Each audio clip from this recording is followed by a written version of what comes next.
Hello students, today we are going to discuss a very important named reaction from the unit 5 of pharmaceutical organic chemistry third. Today we will learn about the Clemmensen reduction. Clemmensen reduction and Wolff-Kishner reduction. दोनों reactions aldehydes and ketones की हैं, मतलब carbonyl compounds की हैं. दोनों reactions काफ़ी हद तक सिमिलर हैं. दोनों का स्टार्टिंग मटेरियल भी सिमिलर है, दोनों का प्रोडक्ट भी सिमिलर है, लेकिन सिर्फ डिफरेंस है तो उनमें जो हमने रिएजेंट्स यूज़ किए हैं जिसकी प्रेजेंस में रिएक्शन कराई है वो चीज़ डिफरेंट है. बाकी इनका स्टार्टिंग मटेरियल डिफरेंट है, मतलब कार्बोनिल कंपाउंड लेना है हमने, एल्डिहाइड या कीटोन, और जो उनसे प्रोडक्ट बनेगा वो बनेगा एल्केन्स, वो भी दोनों का सेम ही है. सिर्फ डिफरेंस इतना है कि क्लेमेंसन रिडक्शन जो होती है उसको एसिडिक मीडियम में कराया जाता है और वोल्फ-किशनर रिडक्शन को बेसिक मीडियम में कराया जाता है. दोनों का रिएक्शन मैकेनिज्म भी से डिफरेंट है. Okay, so first is Clemmensen reduction. Clemmensen reduction is a reaction that is used to reduce aldehydes or ketones to alkanes using hydrochloric acid. As I have told you कि Clemmensen reduction reaction के लिए हमें acidic media चाहिए, तो hydrochloric acid यहाँ पर acidic medium provide करता है रिएक्शन में. और इस रिएक्शन में क्या होता है कि एल्डिहाइड्स और कीटोन्स को एल्केन्स में कन्वर्ट कर दिया जाता है. And in the presence of zinc amalgam, ZnHg की प्रेजेंस में HCl एज एसिडिक मीडियम काम करेगा और उसमें क्या होगा कि हमें एल्डिहाइड या कीटोन से एल्केन्स मिल जाएंगे. The Clemmensen reduction is named after a Danish chemist Erik Christian Clemmensen. Okay, this is the reaction.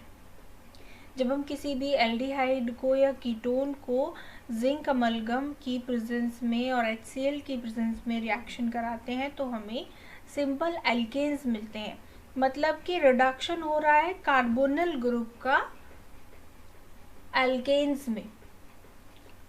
ये जो C double bond O group है ये रिड्यूस होकर कन्वर्ट हो जाएगा CH2 ग्रुप में.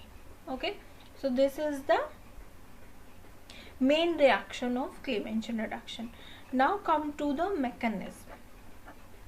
Now the mechanism of Clemmensen reduction. Clemmensen reduction का दो तरीके का मैकेनिज्म है, एक कार्बन आयन पर बेस्ड है और एक कार्बिनोइड पर बेस्ड है. Okay, so this is based on the कार्बिनोइड.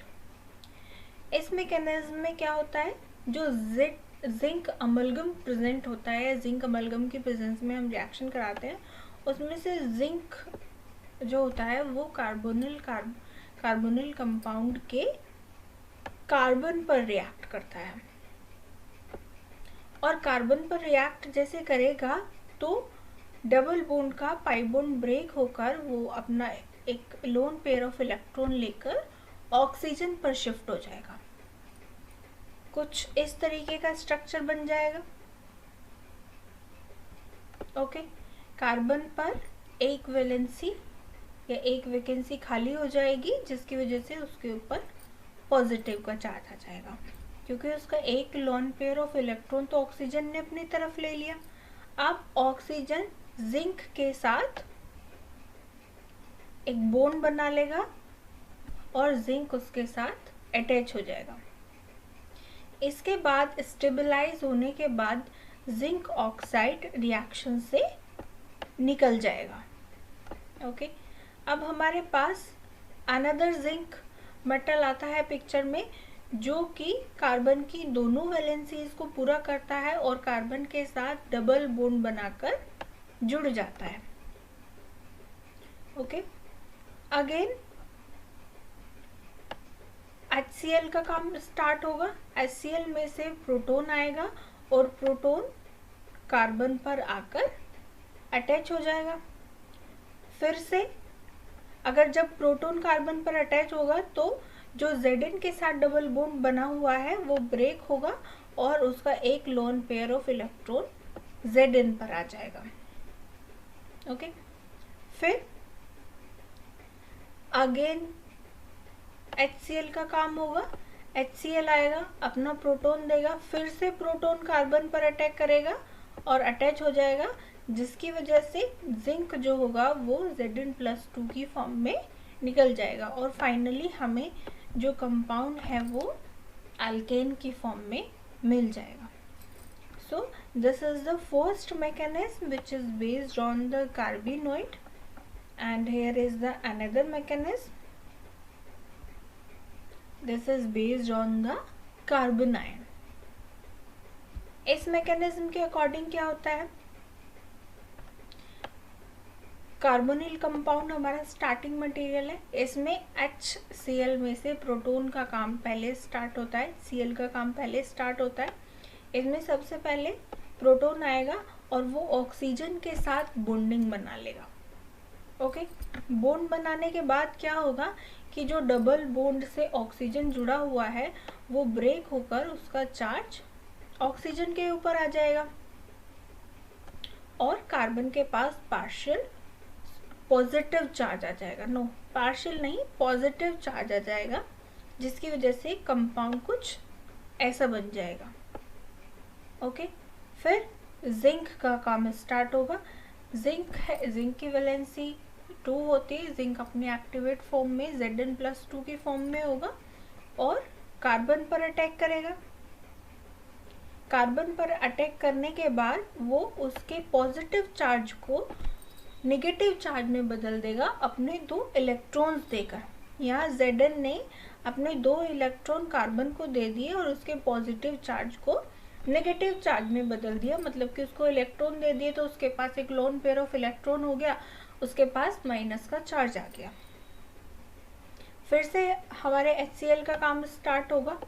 2 molecules चाहिए होंगे, क्यों, एक तो इस OH को बाहर निकालने के लिए और एक इस माइनस के लिए. यहाँ पर क्या होगा, ये H ऐड हो जाएगा, इस जो 2H+ 2 प्रोटॉन आए हैं उसमें से एक प्रोटॉन यहाँ पर ऐड हो जाएगा और एक प्रोटॉन OH के साथ अटैच हो जाएगा और वो वाटर बना लेगा. अब ये वाटर का स्टेबल मॉलिक्यूल बन गया तो ये रिएक्शन से निकल जाएगा. ओके, अब हमारे पास आता है ये वाला कंपाउंड. फिर Zn पिक्चर में आएगा, फिर इस प्लस को माइनस में कन्वर्ट करेगा अपने 2 इलेक्ट्रॉन देकर और बाद में एक प्रोटॉन जो HCl है वो एक प्रोटॉन प्रोवाइड करेगा और फाइनल प्रोडक्ट हमें मिल जाएगा in the form of alkene. Now the synthetic applications of the Clemenson reduction. First is reduction of aliphatic carbonyl compounds. Aliphatic carbonyl compounds को भी reduce करके alkanes में change कर देता है. Reduction of keto acids and reduction of phenolic carbonyl compounds. Phenolic carbonyl compounds मतलब जैसे aliphatic carbonyl compounds को reduce करते हैं इसी तरीके से aromatic carbonyl compounds को भी reduce करते हैं. And last in the synthesis of cycloparaffin.